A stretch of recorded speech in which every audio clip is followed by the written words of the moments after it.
मंगलम भगवान वीरो मंगलम गौतमघनि मंगलम कुंदकुंदारी जैन धर्मोस्तु मंगलम सर्वमंगलमांगल्यं सर्वकल्याणकारकं प्रधानं सर्वधर्माणां दैनं दैतं शासनं दैनं दैतं शासनं नमस्मे साराय स्वानुभूत्या च कस्यते चित्से भावाय भावाय सर्वे भावान्तरचिदे आत्मरूपयनुपमयाति याहि लक्ष्मी भवसिन्धुतरो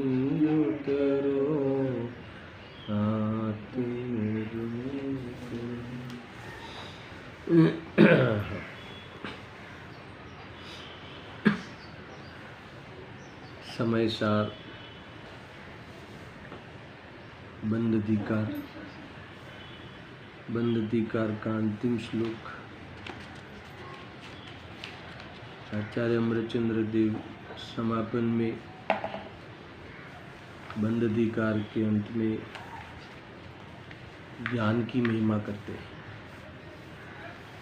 यानी सम्यक ज्ञान की महिमा करते हैं। देखो लिखा है, अब बंद अधिकार को पूर्ण करते हुए उसके अंतिम मंगल है ना, एक होता है आदि मंगल, एक होता है अंतिम मंगल। उस अंतिम मंगल के रूप में ज्ञान की महिमा के अर्थ का कलश रूप काव्य कहते हैं। यानी ज्ञान की महिमा यानी यहाँ वेद ज्ञान की महिमा की बात है।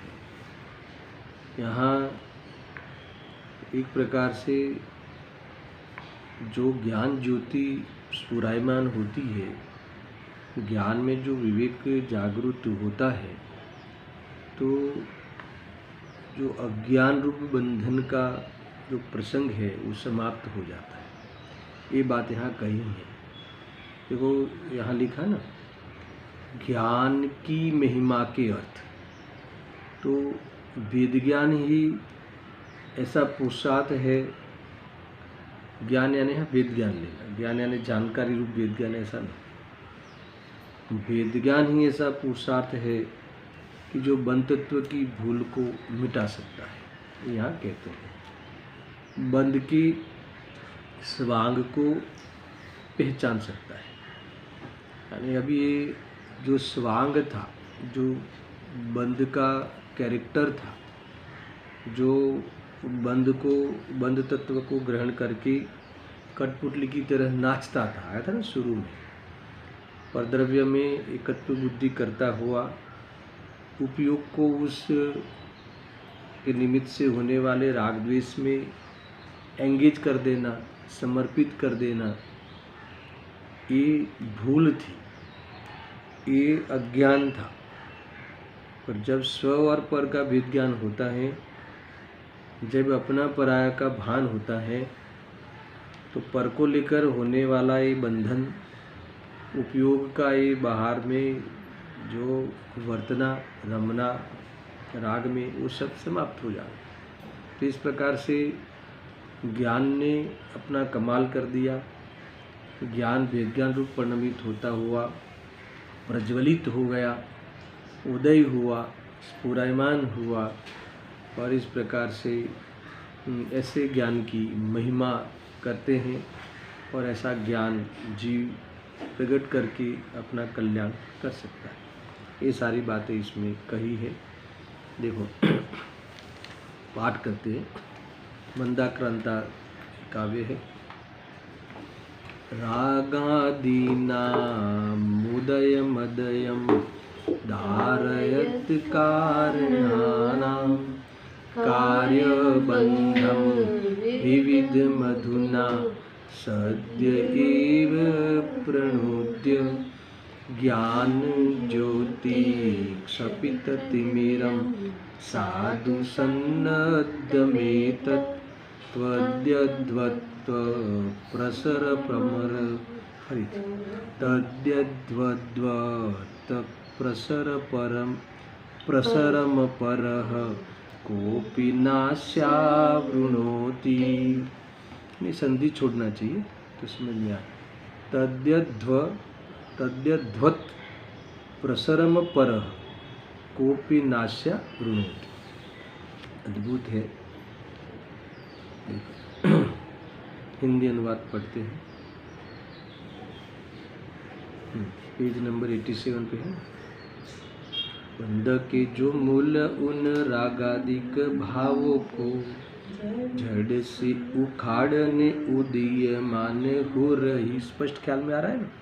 फिर से बंध के जो मूल रागादि भावों को, बंध का मूल कौन है? रागादि भाव। और रागादि भाव का मूल कौन है ना? परद्रव्य का एकत्व। रागादि होने का मूल कारण परद्रव्य में अभेद बुद्धि। ऐसा बंध के जो मूल उन रागादिक भावों को जड़ से उखाड़ने उदीयमान हो रही, जिसके उदय से चिन्मय लोक की यह कर्म कालिमा विलीयमान हो रही। समझ में आ गया? ऐसा है जिसके उदय को कोई नहीं रोक सके, अद्भुत शौर्य से विकास मान हो रही। कमर कसे हुए धीर वीर गंभीर, ऐसी दिव्य ज्योति प्रकाश मान हो रही। और देखो अभय जी साहब ने भी बहुत अद्भुत कहा है। बंद हेतु रागादि उदय को निर्दयता से दिया उखाड़। कैसा है? एक एक शब्द का भाव।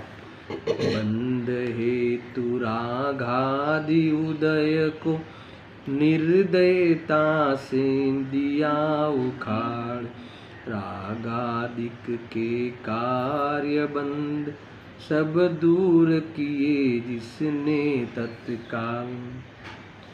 मोह तिमिर का नाश किया वह ज्ञान ज्योति अब भली प्रकार, ऐसी सज्ज हुई अब जिसका रोक सके नहीं कोई प्रसार। ऐसी सज्ज हो गई, ज्ञान ज्योति ऐसी जागृत हो गई कि अभी कोई भी इसका बाल बाका नहीं कर सके। ऐसा ना, सज्ज हो गई। अब अज्ञान रूप परिणमित नहीं होगी, अभी वो भ्रम नहीं होगा ना, अपना पराया का भेद खुल गया, रहस्य खुल गया।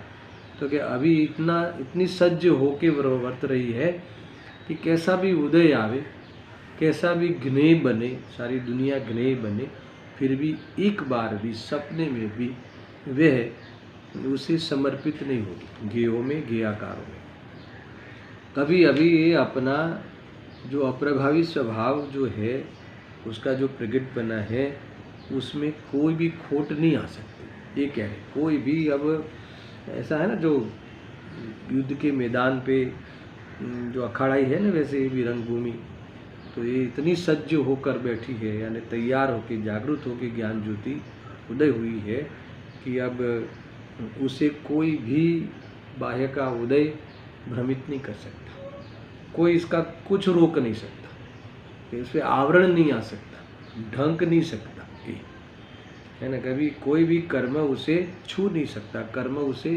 कर्म बंद होकर उसे आवरणित नहीं कर सकता। इसका कोई कुछ नहीं बिगाड़ सकता। जिसका ज्ञान जाग जाए, इसका कौन बिगाड़े? जिसको एक ख्याल में आ जाए कि परद्रव्य मेरे से भिन्न है ना, उसका बिगाड़ पर्याय में कैसे हो?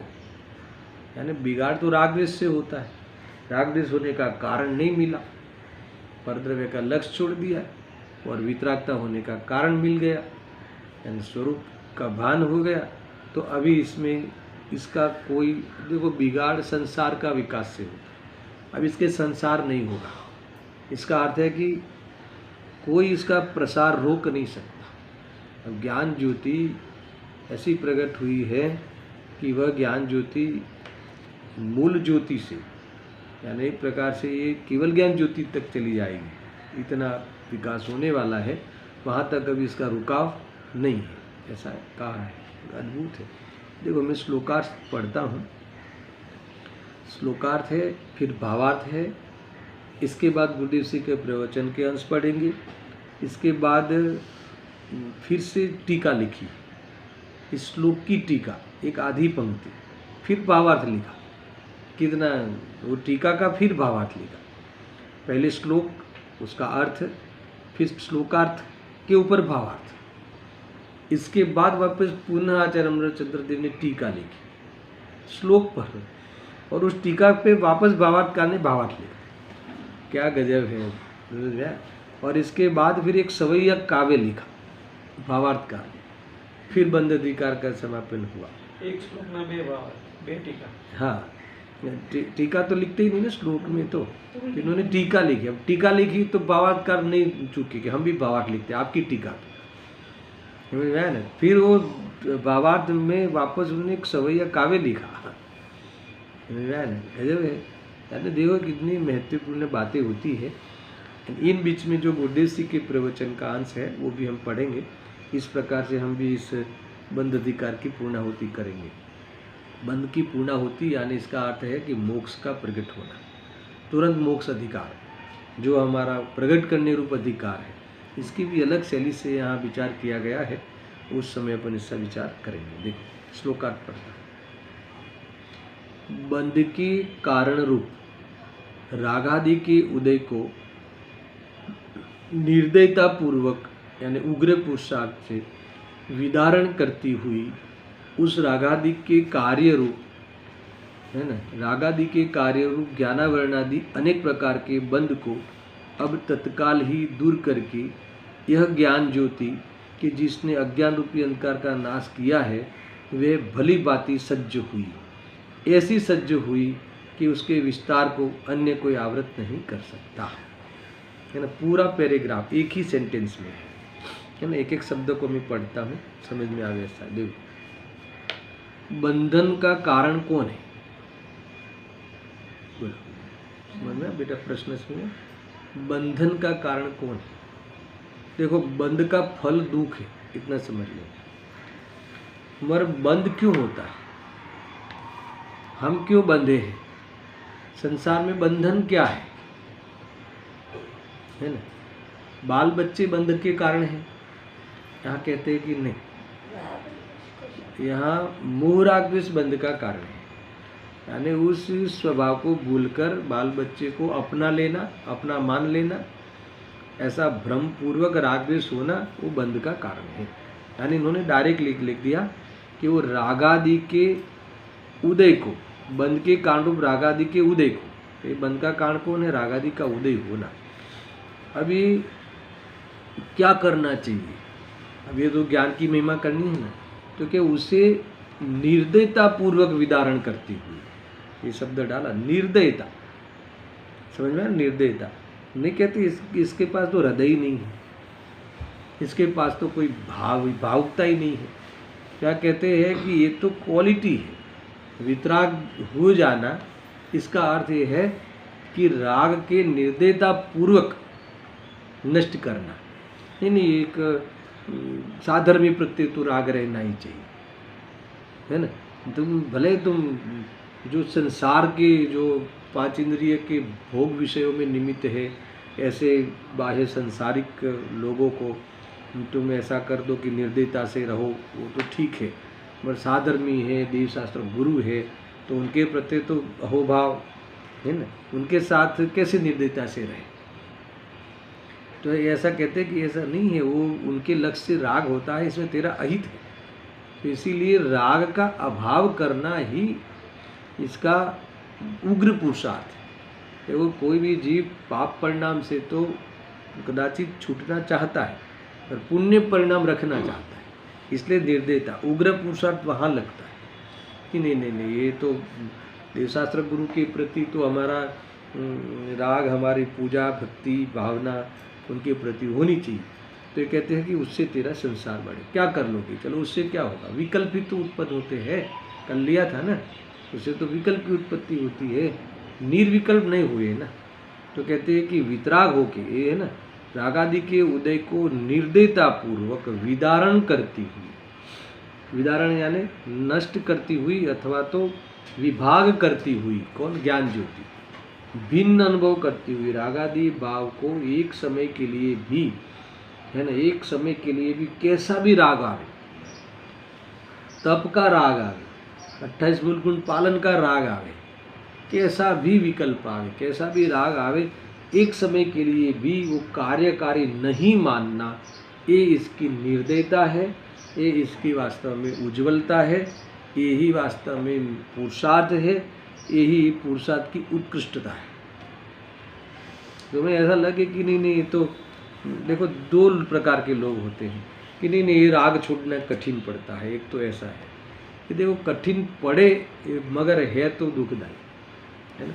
दूसरा एक है कि ये इसे प्रेस्टिजियस मानते हैं ना, कि ये इतनी ये सब, इसको तुम आप विभाग मत करो, ये तो रहने दो, उपाधिपना बहुत खतरनाक है। ये निर्दयता पूर्वक का अर्थ ये है कि भाई हमें किसी भी प्रकार से ये हमारे काम का नहीं है, हमारे लिए ये देखो ये परंपरा कारण में भी इसका अभाव ही कारण है। शुभ भाव पूर्व में जो होते हैं वो परंपरा मोक्ष का कारण कहा ना, तो क्या है उसका? परंपरा यानी पूर्व में यही होते हैं और इसी के अभाव पूर्वक ही मोक्ष होता है, इसका नाम परंपरा, इसका नाम परंपरा कारण। समझ आया कि नहीं? परंपरा कारण का अर्थ नहीं है कि उसके द्वारा किया जाता है, ये नहीं। तो ये कह रहे देखो ये निर्दयता पूर्वक उग्र पुरुषार्थ से विदारण करती हुई, विदारण यानी इससे भिन्न अनुभव करती हुई, है ना, कभी भी उस राग को अपनाने लायक उसके फल में एक कभी भी उसे क्रेडिटेबल नहीं लगता कि क्रेडिटेबल है, ऐसा नहीं लगता। तो उस परिणामों की प्रशंसा भले दुनिया करे, उनके तप की, उनके बाह्य त्याग आदि का दुनिया करे उसकी प्रशंसा, मगर वो स्वयं वो प्रशंसा में प्रभावित नहीं होती। तो ज्ञान ज्योति प्रकट हुई है ज्ञानी की। देखो ये कह रहा था कि ये भले हमें पढ़ने में ये बात सही लगती हो, मगर अनुभव करने में ये बात हमें कठिन पड़ती है, क्योंकि हमारी कोई प्रशंसा धर्म के बाह्य कार्य को लेकर करे तो हमें अच्छा लगता है ना दर्शक, इधर ध्यान रखो, अच्छा लगता है, ये महत्वपूर्ण है। अगर कोई आवे जाए वो मतलब नहीं, हमें अच्छा लगता है। मान लो कि कोई आपने भक्ति कराई, कोई मंगलाचरण किया, तो ऐसा, या फिर ऑनलाइन सब मंगलाचरण कराते हैं, आज आपका मंगलाचरण, आज आपका मंगलाचरण, तो वो मंगलाचरण जो है उसमें जो मंगल है उसके तरफ तो ध्यान ही नहीं। तो मंगलाचरण में जो मंगल बात करी है, मंगल जो हमारे लिए उपदेश है, वहाँ ध्यान नहीं जाता। अगर हमने अच्छा कहा, है ना, अच्छा बोला, अच्छे राग से कहा, कई लोगों ने प्रशंसा की, इस बात की हमें अपेक्षा रहती है। तो ये कहते हैं कि तू आत्मा के प्रति निर्दयी है। क्या कहा? नहीं समझ में आया? तू आत्मा के प्रति निर्दयी है। इतना निर्दय कैसे हो सकता है? समझ में आया? यानी तूने अपने स्वभाव को का त्याग कर दिया। यहाँ कहते हैं कि ये तो उल्टा काम हुआ। यहाँ कहते हैं कि जब ज्ञान ज्योति प्रकट होती है, यानी ज्ञान में विवेक ख्याल आता है कि ये कैसा भी ये जो मंगलाचरण का उच्चारण हुआ वो वाणी का कार्य है, वो वाणी का गुण है, आया ना, वो वाणी का स्वभाव है कि उस रूप, है ना, जैसा मोटा पतला तीना जैसा भी, तो उस प्रकार से जो स्वर व्यंजन हुए हैं, ठीक है। और उसके निमित्त से जो राग हुआ है, वो बोलने का राग, बताने का राग, वो राग जो है वो मेरी चीज़ नहीं है, वो बंद रूप है, इसमें मुझे आकुलता महसूस हो रही है, इसलिए स्वभाव रूप से अनुभव नहीं करता।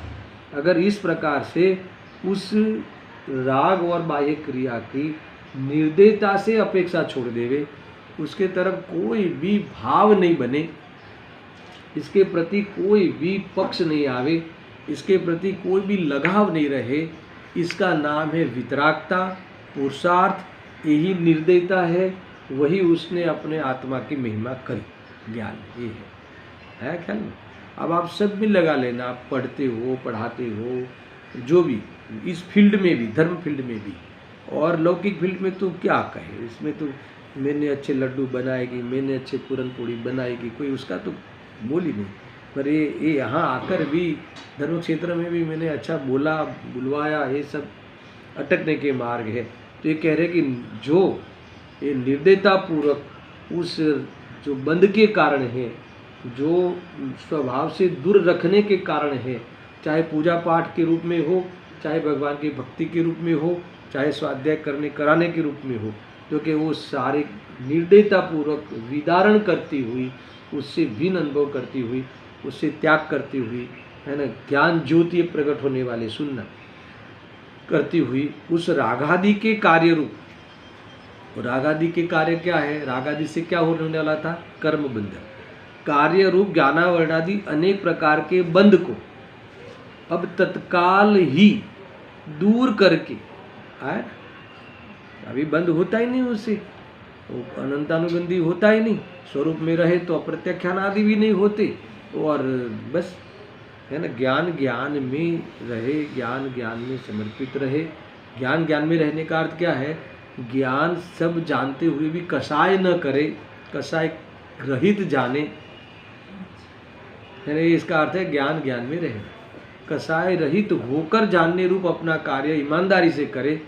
ये तो अपना कार्य बेईमानी से करता था, अज्ञानता में राग के अनुसार रुचि करता हुआ करता था, पदार्थों को जानता था, जानना तो स्वभाव है, पर अपने रुचि के अनुसार जानता था। समझा? तुम इस बच्ची को जानते हो, ये तो तुम आत्मा है तो जानोगे ही ना, मगर तुम कैसे जानते हो? अपनी रुचि के अनुसार। मेरी है, क्यूट है ना, वहाली लागे छे, ये कहते ना, तो मारी दीकरी छे, आ तो मारी सोनानो कटको छे, एम कहे छे ने। तो तुमने इसको कैसे जाना? तुम्हारे जैसी है वैसी नहीं जान, राग सहित अपनत्व पूर्वक जाना। तो ये कह रहे कि ये तुम्हारा निर्दयी है, तुम अपने आत्मा के प्रति निर्दय है।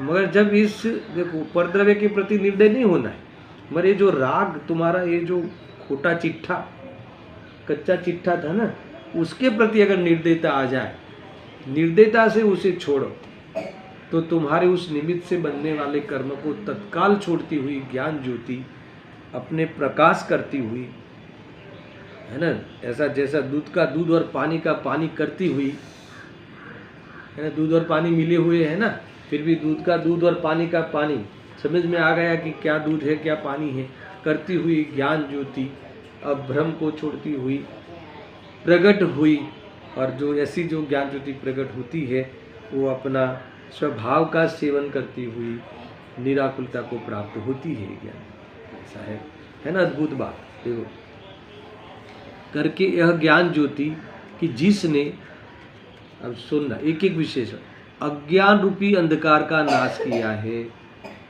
वह भले ही भांति सज्ज हुई। क्या कहा? अज्ञान का नाश हुआ। क्या था अज्ञान? बहुत खतरनाक बात है। क्या अज्ञान શું છે? હું કાન દ્વારા શાસ્ત્ર સાંભળું છું, ये अज्ञान है ना। હું રોટલા બનાવું છું, ऐसा मानना वो अज्ञान है। सुनना बराबर से। मैं शास्त्र बहुत पढ़ता हूँ, ये अज्ञान है। समझा? ये शास्त्र पढ़कर भी धर्म करता हूँ, ये अज्ञान है। मैं अच्छा मंगलाचरण बोल सकता हूँ, मैं गाथा का अच्छा पाठ करा सकता हूँ, कर सकता हूँ, मैं अनेक शास्त्र का पाठी हूँ।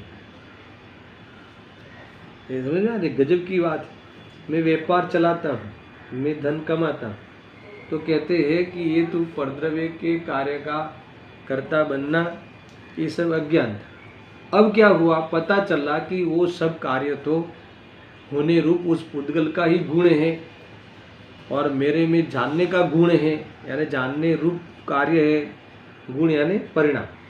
मेरा गुण जानना है, यानी मेरा परिणाम जानना है, जानना मेरा परिणाम है। और उस रूप होना, उस शब्द का होना और शब्द के लक्ष्य से राग होना, वो सब पुद्गल के परिणाम है। ऐसा जब ज्ञान हुआ तो जो अज्ञान था वो अंधकार चला गया। ऐसा है ना, अपन कहते हैं ना, मान लो कोई बच्चा कहे कि मैं ही फैक्ट्री चलाता हूँ, मैं बहुत कमाता हूँ, तो हम कहते हैं ना भाई ब्रह्मा है, अंधेरा है तेरे, अज्ञान है। लोक में भी कहते हैं ना ब्रह्मा है। अलग बात होती है तू क्या चलावे, कई लोग बिल के चलाते हैं, वो बड़ी अज्ञान का बाप है। समझ आया कि नहीं? नहीं, सबका योगदान है कि नहीं? उस व्यापार चलने में सबका योगदान है कि नहीं? यहाँ कहते हैं कि किसी का योगदान नहीं। हर परमाणु कितना बजे, कितने समय में, कहाँ से कहाँ आना है, समझ में, कौन सी तिजोरी में आना है, कौन सी तिजोरी से जाना है, सब बिना ज्ञान के भी परिणमन होता है उस परमाणु का। परिणमन के लिए ज्ञान की जरूरत नहीं। आई अनंत द्रव्य है ना, जीव को छोड़कर तो परिणम करते हैं, तो उसको ज्ञान की जरूरत है क्या? नहीं। और वो तुम्हारे संयोग में रहना नहीं रहना, ये भी उसका परिणमन है। बस तो ये तुम्हारे संयोग में आ गया तो तुमने भ्रम कर दिया कि मेरे हो गए, तो कहे अभी मेरा ज्ञान चला गया। ये ज्ञान ज्योति मेरे ही ज्ञान में, वह ज्योति मेरे ही ज्ञान में वह ज्योत प्रकट हो गई, अथवा जो मेरे ही ज्ञान में वो पता चल जाना। ज्ञान में तो प्रकट ही है, मगर वो पता चल जाना, इसका नाम प्रकट हुआ है ना। इसका नाम वो उस पे आविर्भाव हो जाना, अपना आत्मा आविर्भाव हो जाना, अपना स्वरूप पर से पृथक है ऐसा आविर्भाव हो जाना। पृथक तो था ही, और पृथक जानता हुआ ही ज्ञान प्रकट होता है, पर अभी तक मोह के कारण वो तिरोभाव था, अज्ञान था, तो उस तरफ हमारा ध्यान नहीं था। हमारा बस विवेक जागृत हो गया, ज्ञान ज्योति स्फुरायमान हो गई, तो आने वाले अनंत काल तक दुखी होने का कारण जो कर्म थे उदय में आने वाले, उसका भी तत्काल क्या लिखा, तत्काल ही दूर करके ज्ञान ज्योति अंधकार को नाश किया है, दिया है ना, अज्ञान रूपी अंधकार का नाश किया है। वे है भली बाती सज्ज हुई। सज्ज शब्द समझ में ना, अभी मैं सज्ज हूँ, अभी मैं तैयार हूँ, अभी मैं तैयारी में यानी तैयार हूँ, तैयारी कर रहा हूँ, तैयार हूँ। हे कर्म आ, हे उदय तू आ, शरीर में रोग आ, मैं तैयार हूँ। किस बात में तैयार हूँ? वेद ज्ञान पूर्वक मैं तैयार हूँ कि एक समय के लिए भी, आगे बोलने वाले हैं कि अब भ्रम हो जाए, ऐसा होगा नहीं, और तू अब मेरा कुछ बिगाड़ सके।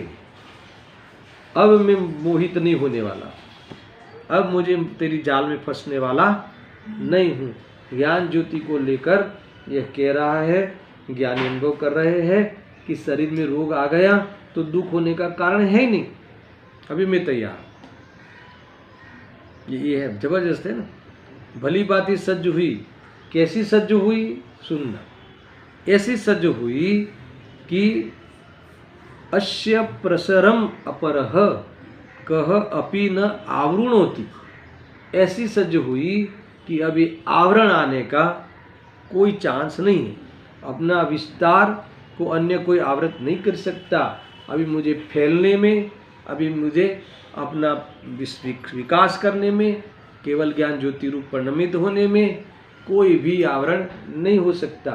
अर्थात अब जो मेरी ज्ञान ज्योति, अब अगर केवल ज्ञान ज्योति भी अगर ले लेते हो तो केवल ज्ञान ज्योति प्रकट हो गई है, तो अब मुझे किसी भी इंद्रियों की अर्थात तो किसी कर्म के क्षय का भी अभी मुझे अपेक्षा नहीं है ना। मुझे काल की भी अपेक्षा नहीं है, भूतकाल का हो या भविष्यकाल का हो, सबको जानने रूप मेरा जो पुण्यमन हो गया है, उसमें मुझे ज्ञेयों के पास जाना या भूतकाल का मुझे अनुमान से जानना या भविष्यकाल का अनुमान से जानना, ऐसा कोई भी प्रकार का आवरण अथवा कोई किसी भी प्रकार की आधीनता अब मेरी नहीं है।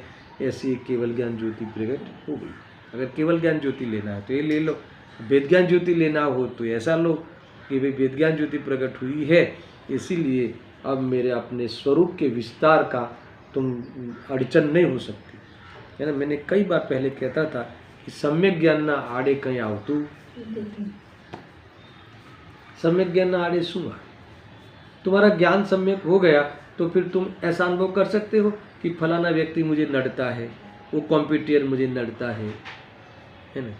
अरे जब तुम्हें एक ख्याल में आ गया कि हर द्रव्य सक्षम है अपने कार्य में और परिपूर्ण है, अब कोई किसी को नड़े या अड़े या रोके, ये बात तो भ्रम में थी, समझ आया। ये भ्रम मिट जाना।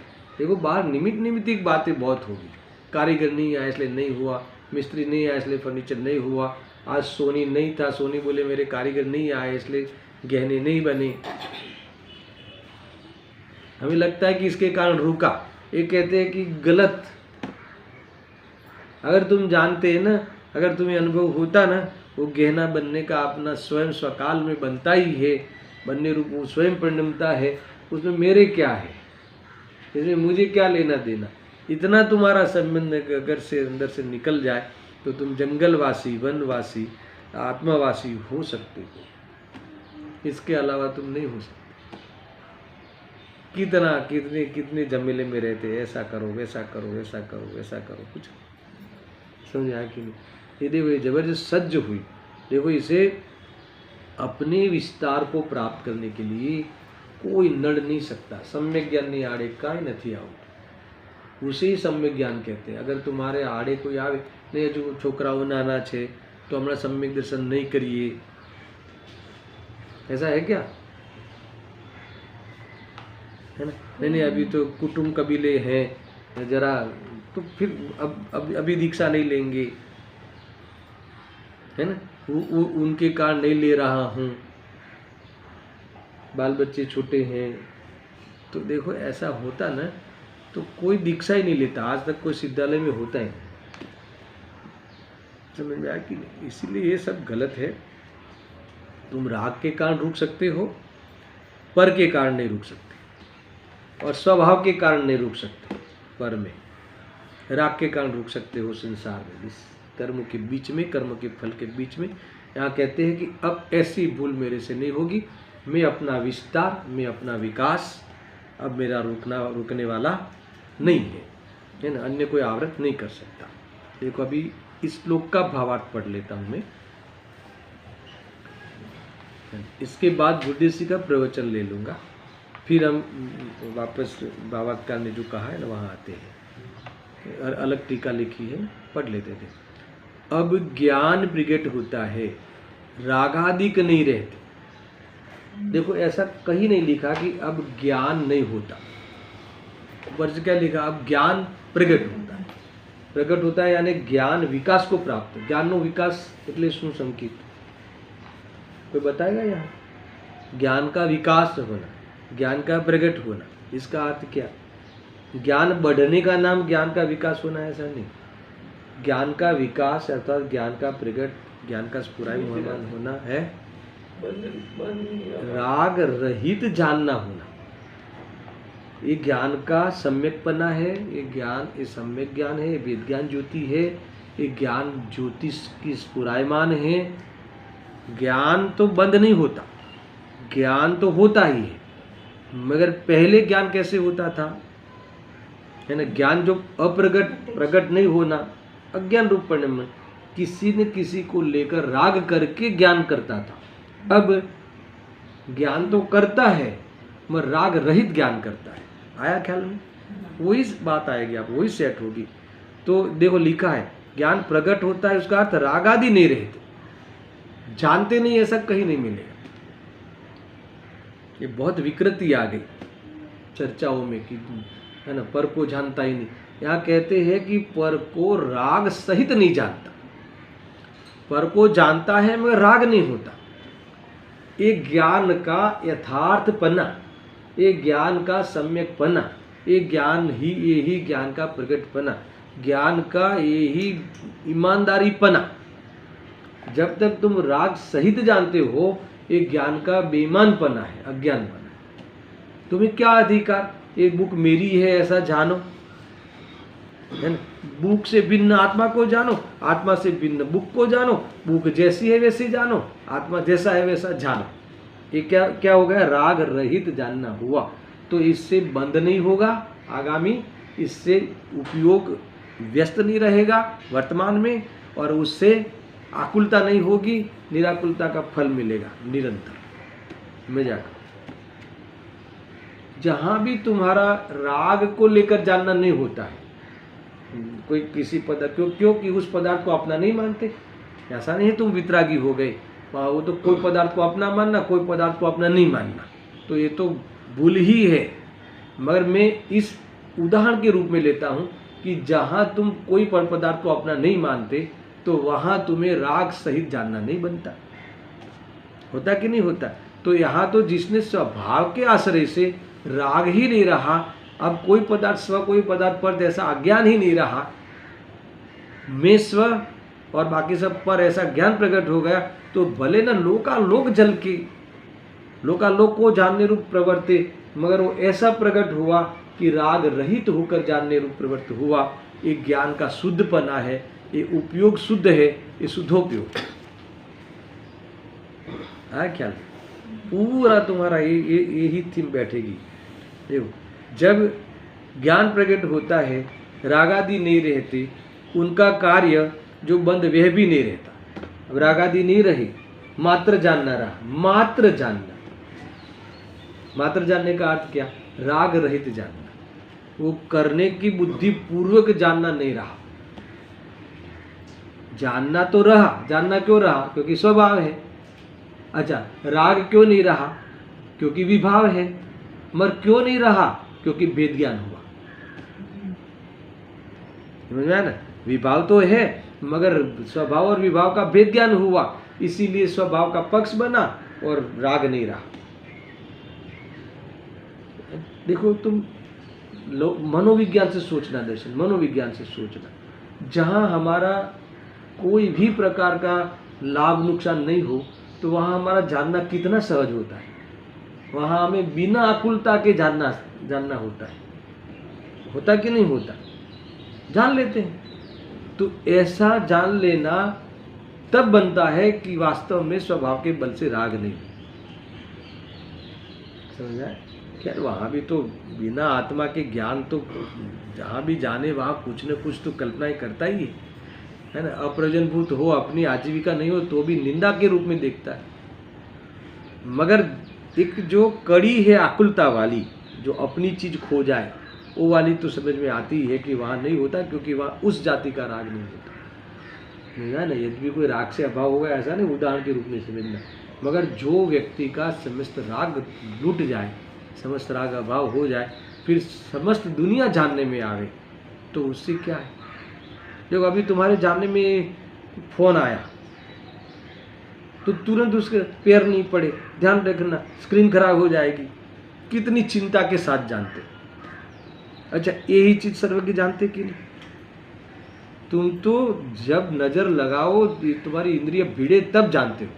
इनके तो बिना इंद्रिय भिड़े जानते हैं, और जितने भी सर्वज्ञ हो गए उनको अनादि से पता है कि ये फोन यहाँ इस समय यहाँ है। अच्छा, इनको चिंता होती क्या? मुझे कभी वो जो प्रसंग है ना, जो मारिच का प्रसंग है ना, कि वे 24वें तीर्थंकर होने वाला है। अभी इनके ज्ञान में सारी बातें नहीं होगी, ये 24वां है ऐसा वाणी से आएगा, और ये जानकर वो उसे है ना, वो अज्ञानी होकर विरोध करेगा और अनंत भव खड़ा कर देगा, है ना। तो फिर ऐसा नहीं लगता कभी कि इनको बताना नहीं चाहिए था? ऐसा समझ आया कि कभी ऐसा इनको ये पता था कि ये सब हो जाएगा, तो इनको बताते नहीं तो ये अरे ऐसा नहीं होता। अरे उनको ऐसा राग ही नहीं है ना, इनको ऐसा है ही नहीं कि ऐसा करेगा। अरे होना है वो सब निश्चित है। अब ये मेरा पोता था, अगर ऐसा राग रह जाता, समझ में आया ना, तो नहीं बताते, कदाचित खोटा बता देते, पर ऐसा वो तो भी पता है। ये बताएंगा ऐसा होने वाला है, वो भी पता है। हाँ, सब पता है। देखो ये, मगर इनको चिंता नहीं है, मेरा तो ये बताना है। चिंता क्यों नहीं? वो नहीं समझ में आया ना? चिंता इसलिए नहीं है कि सब पदार्थ अपने अपने रूप परिणमन करते हैं और करेंगे, इसमें चिंता का क्या काम? समझा ना? अब दर्शन, यही उपाय सच्चा नहीं लगता कि चिंता मिटाना हो, डिप्रेशन मिटाना हो तो यही उपाय है, इसके अलावा कोई उपाय नहीं है। समझा? देखो ये इसीलिए कह रहे हैं इसको उस दिशा में नहीं ले जाना, तो कल से ऑफिस नहीं जावे, आज से नहीं जावे या नहीं करे। अरे तुम नहीं कहे तो भी करने वाले हो। अब तुम जब करने वाले हो, क्योंकि तुम्हारा राग विद्यमान है गृहस्थ जीवन में, तो साथ में ये बात तुम पढ़ते रहना, ये बात को अपने ज्ञान में इस सिद्धांत को तुम सेवन करते रहना, तो फिर उस साइड का तुम्हारा जो कमी आएगी उसके साथ अटैचमेंट की, और तुम्हारे इस साइड तुम्हारा उपयोग अभ्यास में बढ़े, है ना? स्वच्छंद होने की बात नहीं है। अरे मैं तो कह दूं ना, अभी भी तो कह रहा हूं ना, करो ये करो, तो कौन कर लेता है? तो तुम कल से तुम कर नहीं सकती, दुकान मकान खोल नहीं सकते, तो आज से नहीं जाऊंगा, ये बात तो होती नहीं। अरे तुम्हें आएगा वो भाव दुकान खोलने का, तो तुम आएगा तब तुम्हें ये बात ध्यान में रखना कि कौन खोल सके। तुम्हें आएगा माल बेचने का भाव, तो तुम्हें ये बात समझ में रखना कि कौन बेच सके। और ये माल बेचने का भाव जो है वो मेरा स्वभाव ही नहीं है, तो और फिर उसका फल की आशा रखूँ और फिर कर्म बांधूँ, और ये सब क्या मतलब है? ये तुम्हारी जो इस सिद्धांतों की जो यहाँ भरमार दे दी हमें, पंचम काल में भी साक्षात तीर्थंकर का विरह बुला देवे, ऐसा काम जिनवाणी माता ने, ज्ञानियों ने, मुनिराजों ने, गुरुदेव सिंह ने किया है, तो उसका लाभ ले लेना। एक अलग स्पेस बनाओ। ज्ञान में वो ताकत है कि मिथ्यात्व के काल में तुम अपने स्पेस का बुकिंग कर सकते हो, यानी स्पेस का विचार कर सकते हो, और तब मिथ्यात्व चला जाता है। अभी उसको लगता है कि इसके पास मेरा काम नहीं है, ये जीव भ्रम में नहीं रह सकता। मजा लूटो, निकल जाओ इस भव से। समझ में आया कि नहीं? कितनी जबरदस्त बात है। मजा लूटो, निकल जाओ इस भव से। समझ में आया ना? भव तो ऐसे जीव का है ना, सर्वज्ञ के ज्ञान में इसके मोक्ष की नौंद है। कैसे हो सकते हमारे भव? नहीं हो सकते। हमें जब भव से कोई मतलब ही नहीं है, मान लो ये भव से कोई मतलब ही नहीं है, हम विजिट के लिए आए हैं, है ना, ये थोड़ा सा जरिक राग आ भी गए हो तो यहाँ आ भी गया, गुरुदेव से बोलते ना, तो फिर यहाँ थोड़ी घरोबा कर देंगे, यहाँ थोड़ी हम इतना ये हमारा यही अंतिम गोल है और यही हमारा जीवन अंतिम है, और आत्मा आगे भी रहेगा तो यही घर में, यही वर में, यही पत्नी में रहेगा। अरे आत्मा के साथ जो तुम डेस्टिनेशन, जो तुम विचार करते हो, उसकी चीज ही नहीं।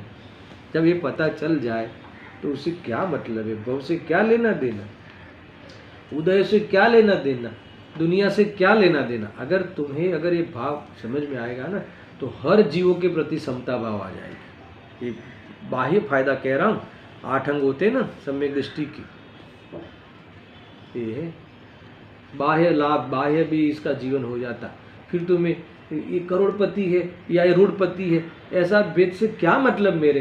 ये भी जीव है, ये भी जीव है, ये भी भगवान है, ये भी भगवान है। बाहर के उदय में अंतर है, ये तो बाह्य का कार्य, उद्गल का कार्य है। तो तुम्हें जब पूरी दृष्टि हो, इसलिए आया था ना आगे कि सब जीवों के लिए ऐसा देखता है, जानता है। अब मुझे तुम भेद करके दुखी होके बताओ, जब तुम्हें हर जीव जैसे जो भगवान है ही स्वभाव से, और सब भगवान दिखने लगे, फिर एक बार दुखी होके बताना। जब भी मुझे इस भव से कुछ लेना देना है ही नहीं। ये रुपयों का आना जाना, बनना, बैठना, बिगड़ना जो भी है वो उस पुद्गल के गुण है, मेरे से मुझे क्या लेना देना।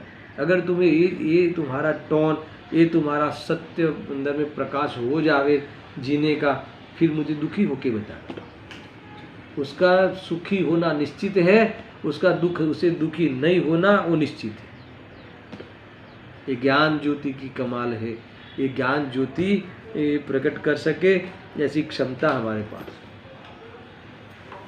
समझा ना? ये बात है। देखो क्या चल रहा है अभी, भावार्थ ना।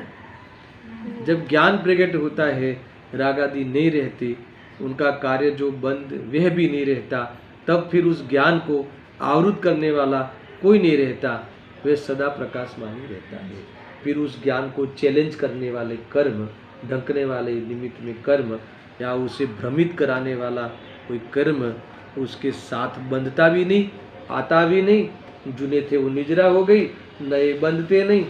समझ में आया कि नहीं? संवर निजरा और मोक्ष को प्राप्त हो जाता है, ऐसी बात भावार्थ में कही है। अब इसके बाद कल में तुरंत बुद्धिसी का प्रवचन पे कुछ टॉपिक है, उस पर स्वाध्याय करेंगे। और अंत में इसी भावार्थ और इसी श्लोकार्थ पे टीका लिखी है, एक आधी पंक्ति की, इतना ही लिखा है। इस प्रकार बंद बाहर निकल गया रंगभूमि से। और इसका भी मैं कल भावासन कराऊंगा, क्योंकि भावार्थकार ने इस टीका पे 1.5 लिटी लिखी है और एक सवैया नाम का श्लोक लिखा है। इसकी चर्चा हम कल करके ये बंद अधिकार का समापन करेंगे। सहजानंदी शुद्ध स्वरूपी अविनाशी हूँ आत्मस्वरूप। सहजानंदी शुद्ध स्वरूपी अविनाशी हूँ आत्मस्वरूप। सहजानंदी शुद्ध स्वरूप